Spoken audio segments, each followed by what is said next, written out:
Alright, today I am going to be making Chow Mein by Nissan Teriyaki beef with Ramen noodles right here.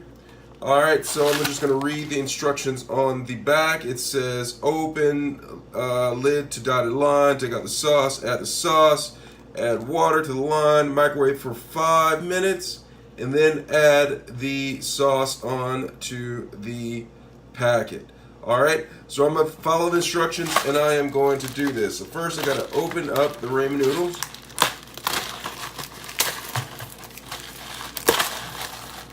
Opening them up. Comes in a fancy packaging. And I'm going to pull back the lid. And then I'm going to pull out the sauce packet and put this to the side. And then I'm going to add some water to the line, as you can see right there. Where the line is, yep, fill to the line. Alright, so fill the water to the line, and now I'm going to take the ramen noodles, and I'm going to put them in the microwave for 5 minutes. Alright?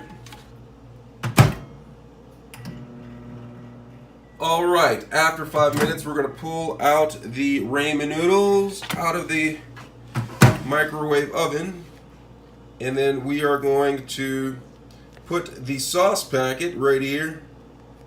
The sauce packet, open it up gently, and then pour it on top of the ramen noodles. I'm going to zoom in a little bit so you can get a closer footage of this. Zoom in. Boom. You just stir it together. Stir the sauce packet up. Just like that. Maybe add a little bit of Frank's Red Hot right here.